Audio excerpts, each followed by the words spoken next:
to the fourth episode of the In Her Skein Knitting Podcast. My name is Genièvre. I am Canadian, but I currently live in Italy. And as you may be able to tell, we're in a new spot today because we just moved.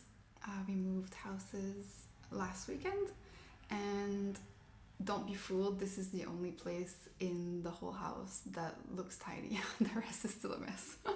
But I really wanted to sit down today and talk about my knitting, just as a little break, because moving is always overwhelming and exhausting. So yeah, just wanted a little break to talk about what I've been knitting on in these past few weeks. And yeah, I guess I can start with what I'm wearing. So this is the Mika Slipover by Genièvre Dugon that I was working on in episode number 2. So yeah, I finished it I think last week.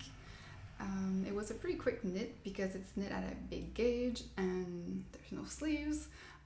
So yeah, it was overall, I enjoyed it overall, but there were some mistakes in the pattern. So again, I don't know if I would recommend this for a beginner, but if you're pretty confident in your ability to spot mistakes and know how to work around them, there should be no issue if you want to knit this one. So essentially it's a reverse stockinette vest here with a cable detail on the side. Mine are very subtle because I use like a very fluffy yarn paired with the other main yarn that I used.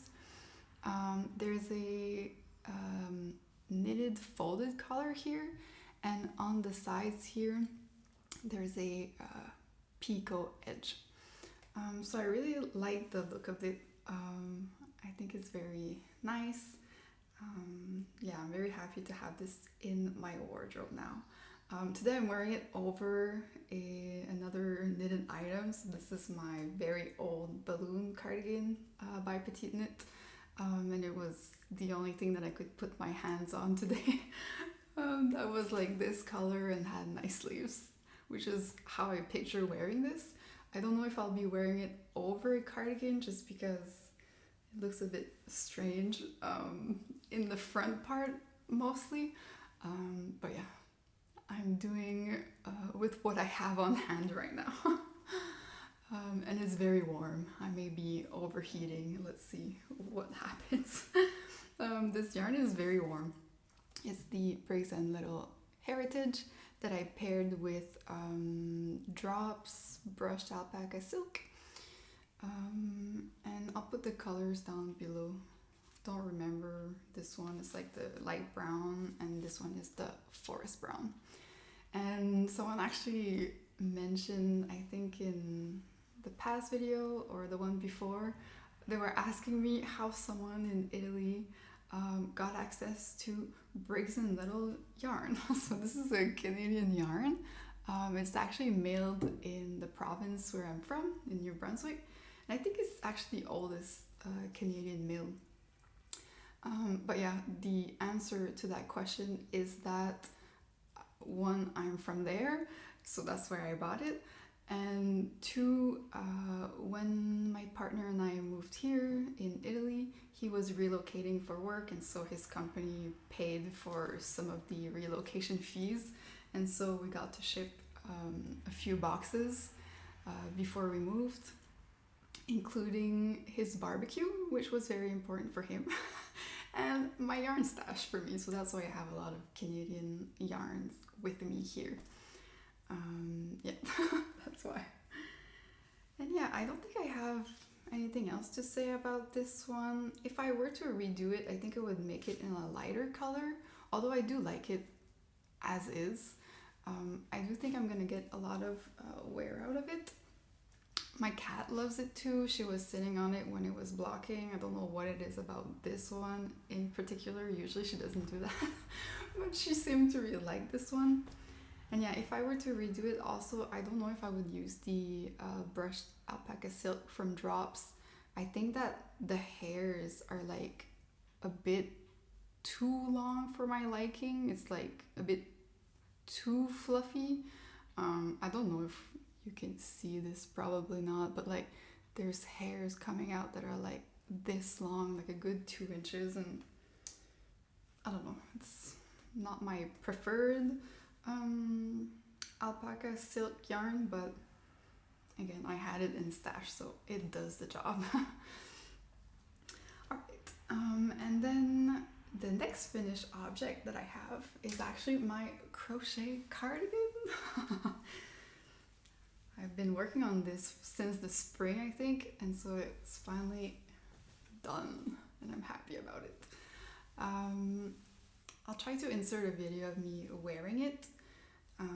I'll just say right away that it's not exactly the fit that I had in mind. I wanted something a bit more oversized. And so in hindsight, I think that I wish that I had made a bit more squares, crochet granny squares, to make it a bit wider, especially around the body. Excuse me. But yeah, it's done. I think that last time I had done some I-cords on the sleeves, but I was missing an I-cord here at the bottom and a button band. And last time, one of the issues that I had was that the neck portion was very, very stretchy, and so it wasn't really giving me the fit that I had originally intended. And so I was mentioning that I wanted to do a double knit button band, like I did here. And someone mentioned in the comments, which was very helpful, very grateful for this comment. Someone suggested that I do a, I don't remember what it's called. It's like when you create basically on the edge, like a crochet chain stitch, maybe it's called. And basically it like stabilizes. You can use it for crochet or on like a knitted item, for example, like at the neckline if it's like too stretchy. So that's what I did. I started by doing this chain stitch, I think it's called, all around. I don't know if we can really see it, but it's in here somewhere. So that's what I did, and then after I picked up stitches all around to do the double knit button band, and I still haven't blocked it since I did the button band, so it's like curling a little bit, but I think that once I block it, it should stay maybe better in place like this. And I used a tutorial, I think the one by Florence, hand knit by Florence, I think is her username. I'm very bad with names and podcast names, but I'll link in below. So yeah, I used her tutorial to do this, and I had some issues at first with the gauge. I think that I started with one strand of this yarn that I use for the button band, which is Drops Air. I started with one strand on, I think, 4mm needles, and it was too thin for my liking. It wasn't creating like a nice fabric, so I unraveled it, and then I decided to go up a needle size, so on 4.5mm needles with 2 strands of the Drops Air, which creates something that is more what I had in mind. And yeah, the only thing that I had changed is that basically here along the body, I wanted it to be straight, but around the neck, I wanted something that was a bit curved, if that makes sense, to really like hug in the back. And so I went down one needle size, so 4mm needles for like this portion of the neck, so that it can like really curve around the neck, if that makes sense. So like if you see, for example, here, this is a square that is at the back, and it doesn't lie nicely. Sorry, I'm trying to not cover my mouth.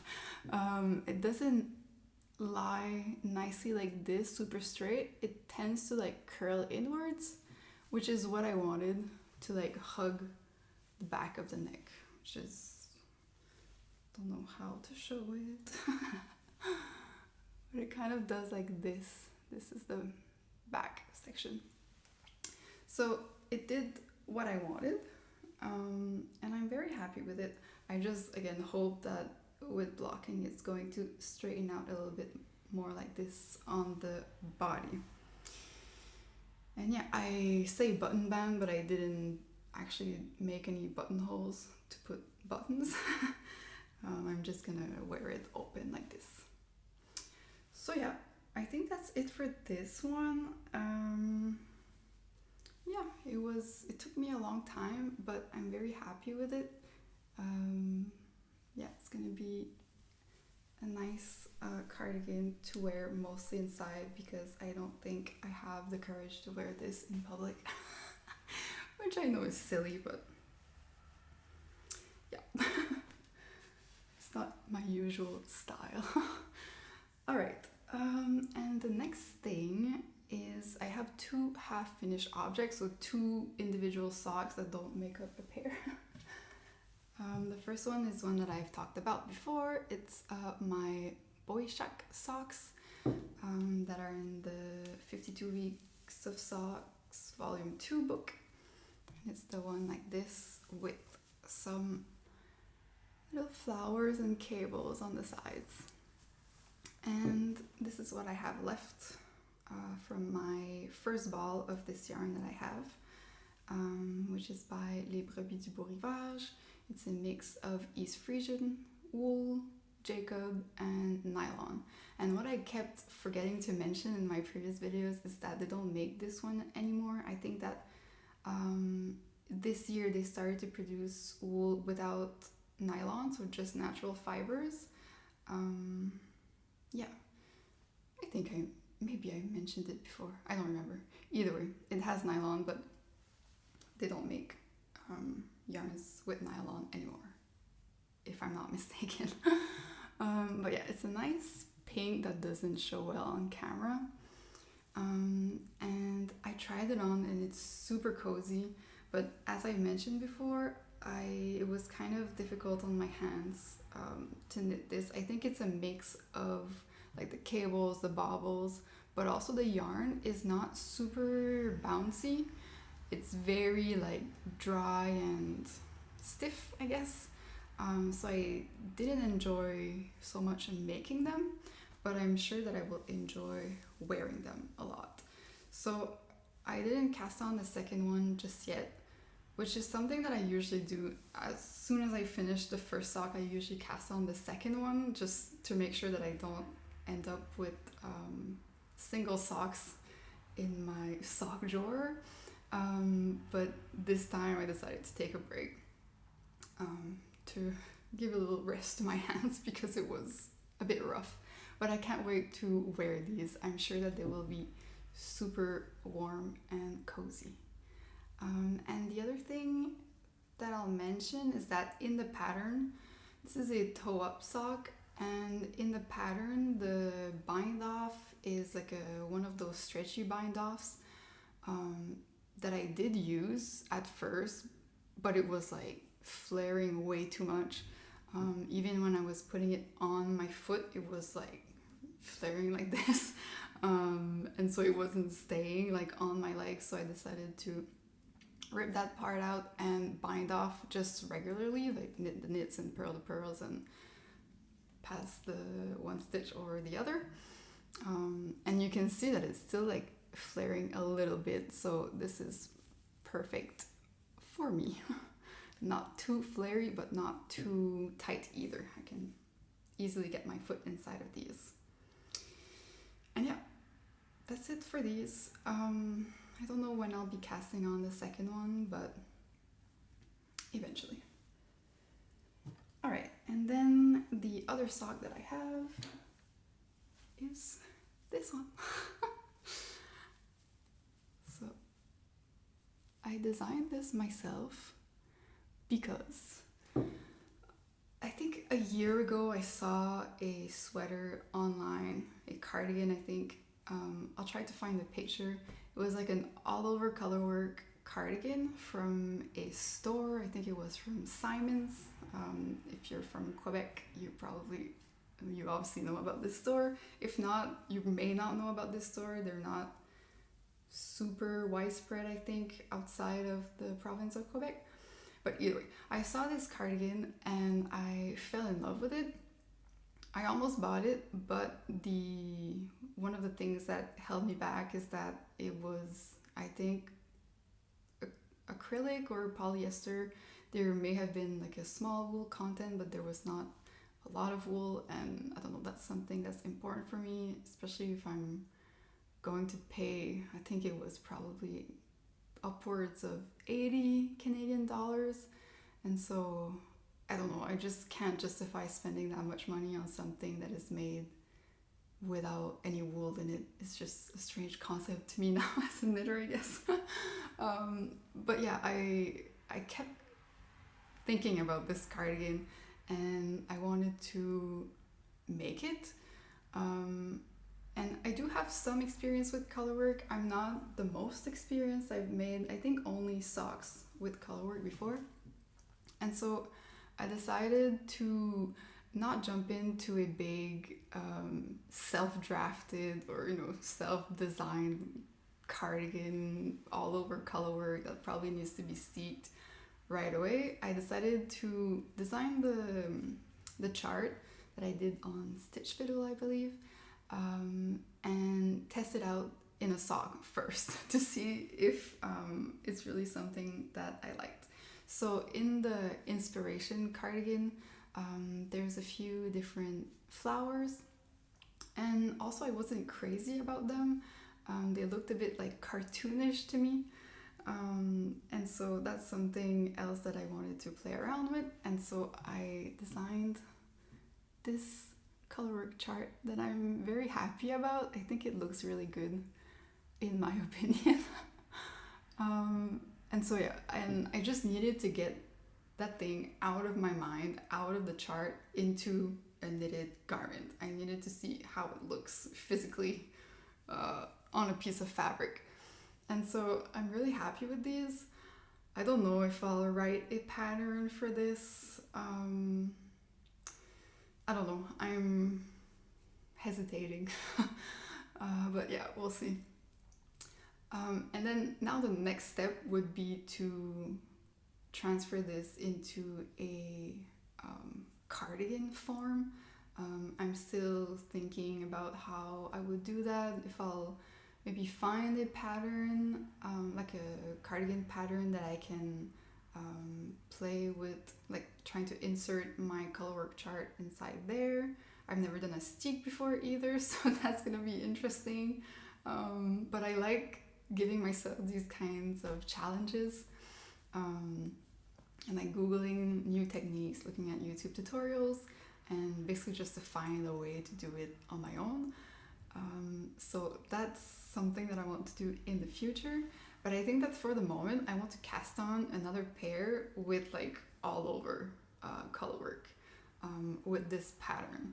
And I've already started to design the chart, and I came up also with a few other flower motifs, and I think that I will be alternating them, like one row like this, one row upside down, and then like this, alternating all the way through.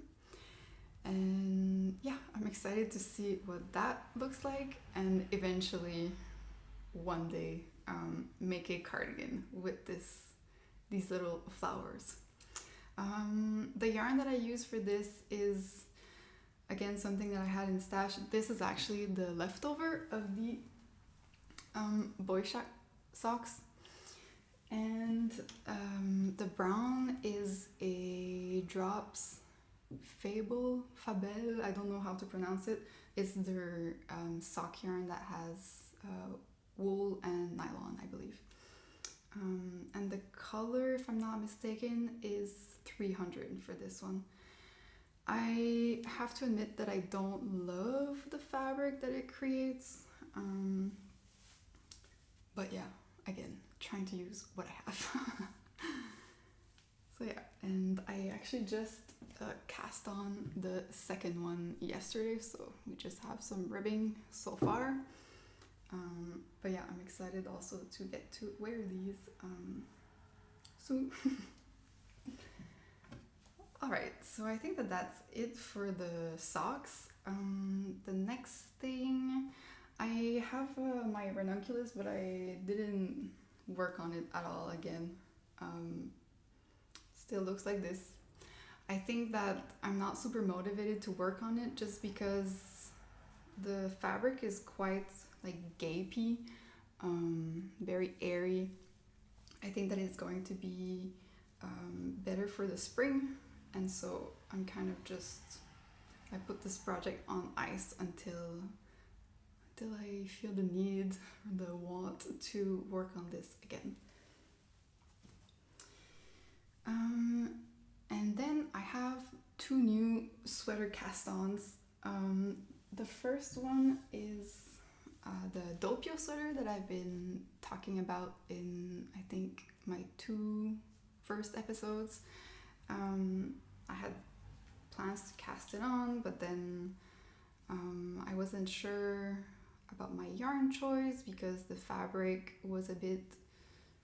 wasn't dense enough. I'm basically using a lot of different lace weight yarns that I had in stash, and I'm currently using 6 different threads held together.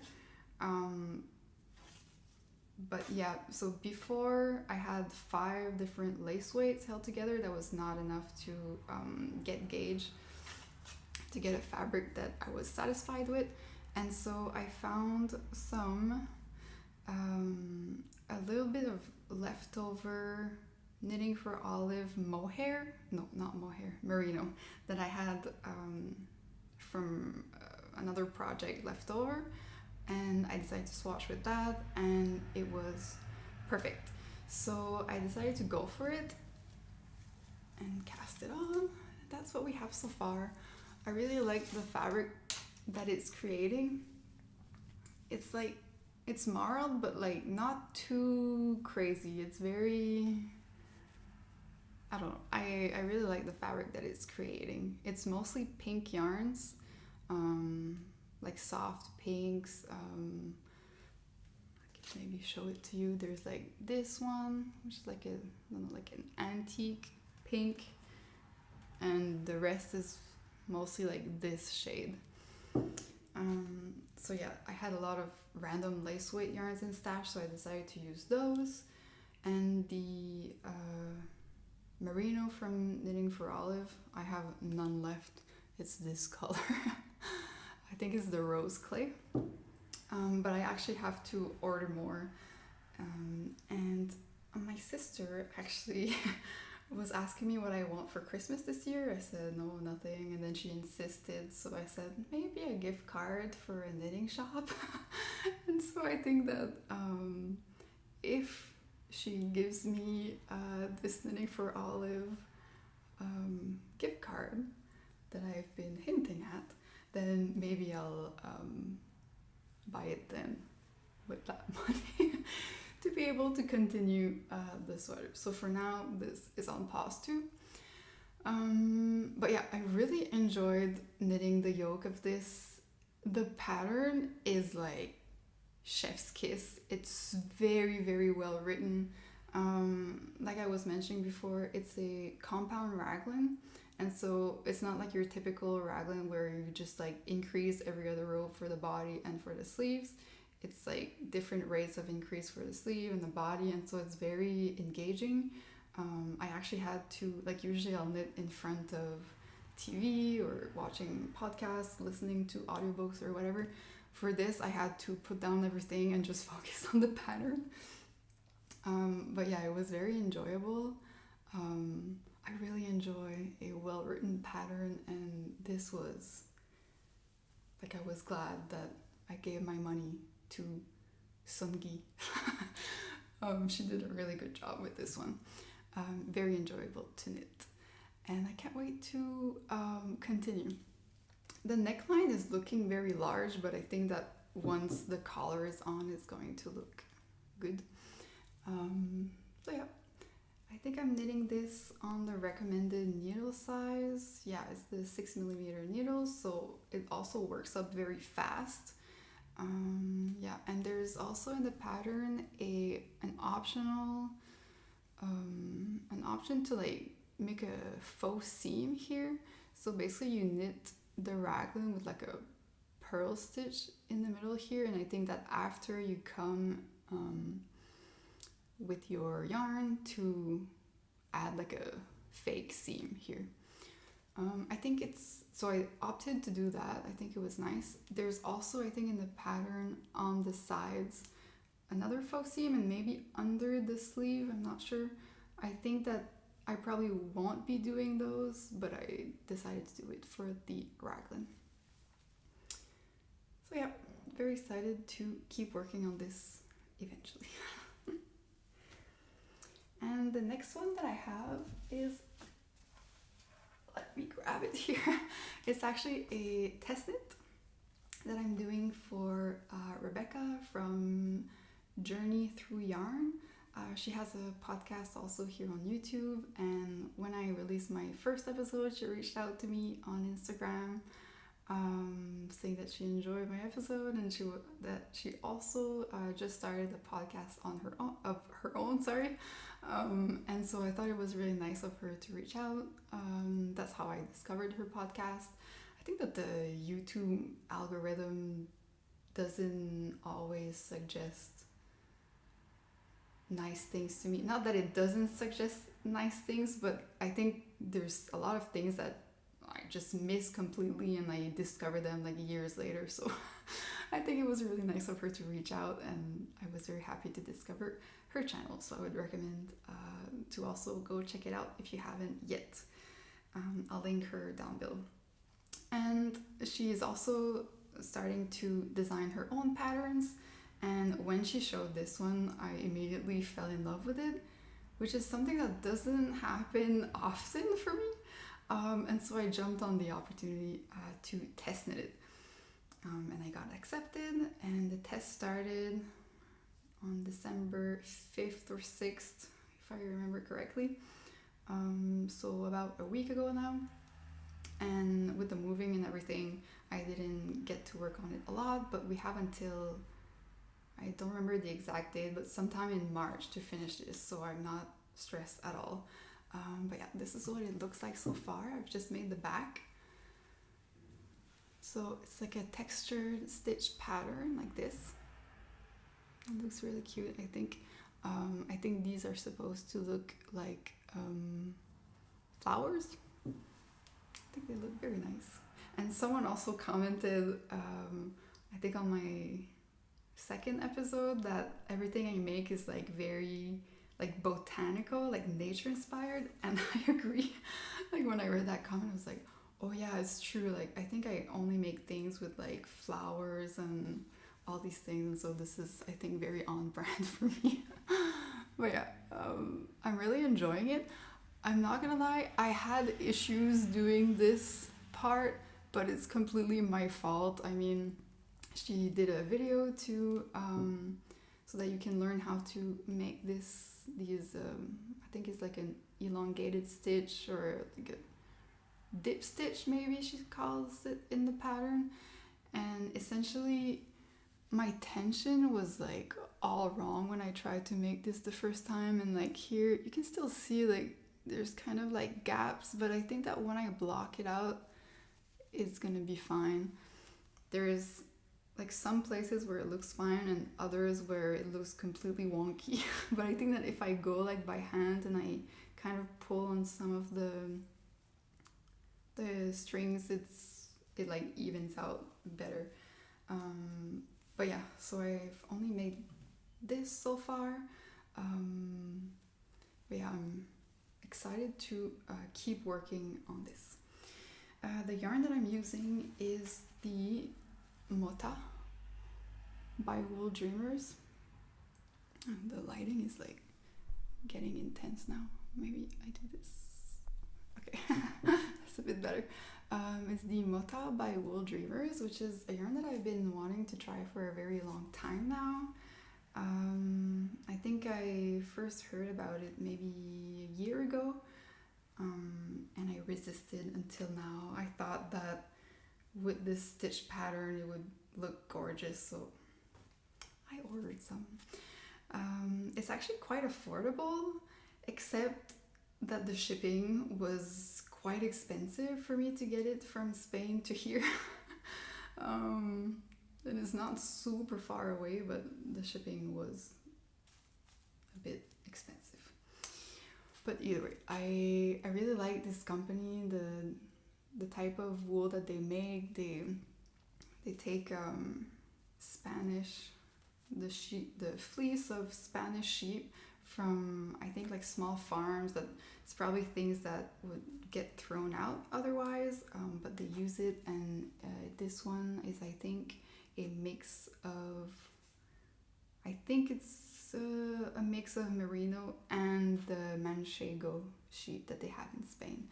It's very soft, it's very squishy, although like it's a bit prickly, like it's not bad, but there's like little like prickles. I don't know how to explain it, but I'm sure that it's like the type of yarn that like once you wear on your skin, like once it warms up with your skin, I'm sure that it will be super soft. Like I do this, it's very soft. I think it's just on my face maybe that it's a bit prickly, which is more sensitive and it's normal. So yeah, I'm excited to have a garment made in this wool. I think, yeah, so the pattern calls for a worsted gauge, and this is like a DK2 worsted yarn. I believe it's a worsted spun, so it's very airy, and so I think that I'll need like less in terms of weight of yarn than indicated in the pattern. So I think it's going to make a very light and airy sweater, which I'm excited about. And yeah, nothing else to say about this except that I really love test knitting. I don't know what it is. A lot of people also like, I don't know, there's like a hype with test knitting. I guess maybe because you get to like for this one, for example, we're in a Instagram group chat with all the test knitters, and so it's like nice to see the progress of other people. And if you have a question, or if you're just like unsure of like, is it just me, or like is this part not really working out, it's nice to have other people to talk to about these things. But yeah, I don't know, I had like an internal discussion with myself, like why do people love to test knit so much? I don't know. I think for me it's like it makes me feel useful. Yeah, and yeah, just the whole thing. And then this sparked kind of something in me where I was like, I think I want to become a tech editor. I think I've never heard anyone say that before. Like a lot of people want to design their own garments, become a knitwear designer. I don't think I've ever heard someone say that they want to become a tech editor. But I'm serious. I think that this is really something that I'm going to look into. It's something that I really enjoy. I think that I'm the type of person who, like I've mentioned it before, like I spot mistakes in patterns quite often. And I think it's something that comes naturally, but also something that I would like to maybe learn more about. But yeah, to be continued, but I think that I'm going to look into this more seriously. Let's see. So yeah, in terms of upcoming projects, I never have plans that much. The other thing that I would like to cast on soon is another sock like this, like an all over colorwork sock like this. And I think I want to keep using my stash and maybe come up with I'd have to search on Ravelry for patterns where I can use scraps, because I have a lot of those and like from different ways, and I don't really know what to do with them. So yeah, I think that's something that I will think about in the following weeks for maybe another scrappy sweater that I'm gonna be casting on soon. Or maybe I should finish all the sweaters that I have on my needles. Let's see. Yeah, and other than that, yeah, we moved, and so what did we do in the past few weeks? Just before moving, we went to the spa because my boyfriend and I, we both knew that it was gonna be, it's always difficult to move. I think no one likes it. But yeah, there was a day where he had some time off, and there is a region close to here that has what are they called in English? Thermal water, like hot springs maybe. They have hot springs where like the water in that area is naturally hot and full of nice minerals or whatnot. So they have like a few different spas, and there's one that does a like a lunch break deal. So it's like a 3-hour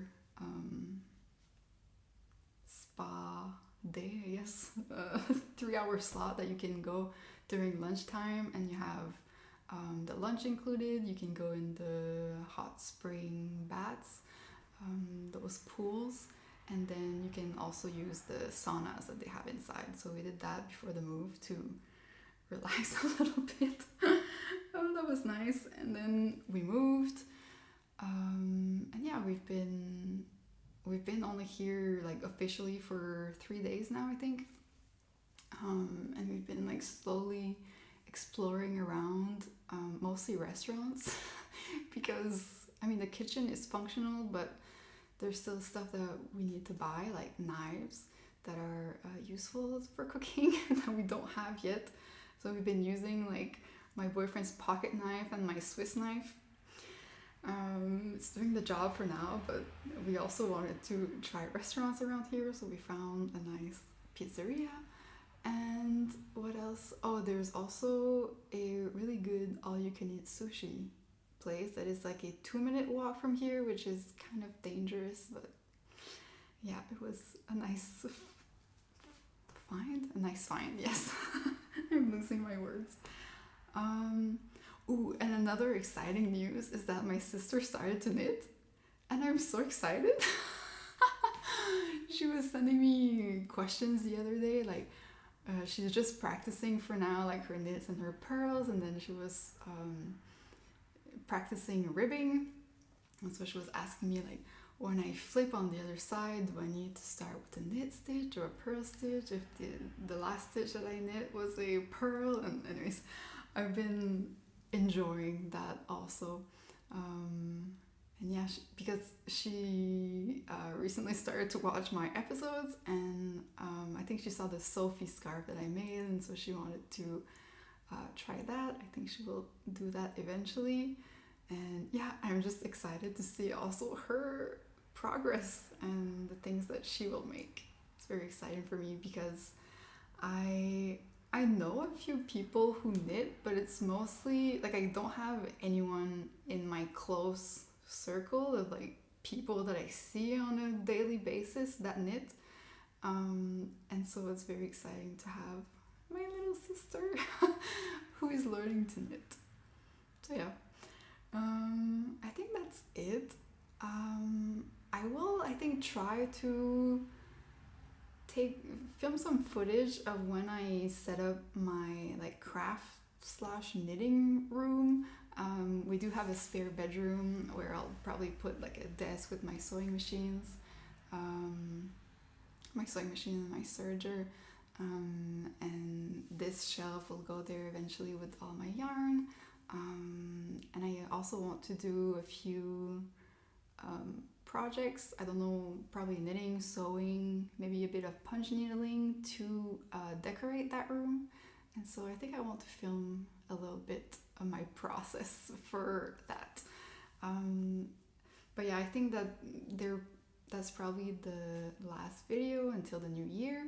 And so if I don't come on here again until then, I'll wish everyone happy holidays. Whether you're celebrating something or not, if you're not celebrating, I hope that you at least get some time off to relax. And so, yeah, until next time, bye.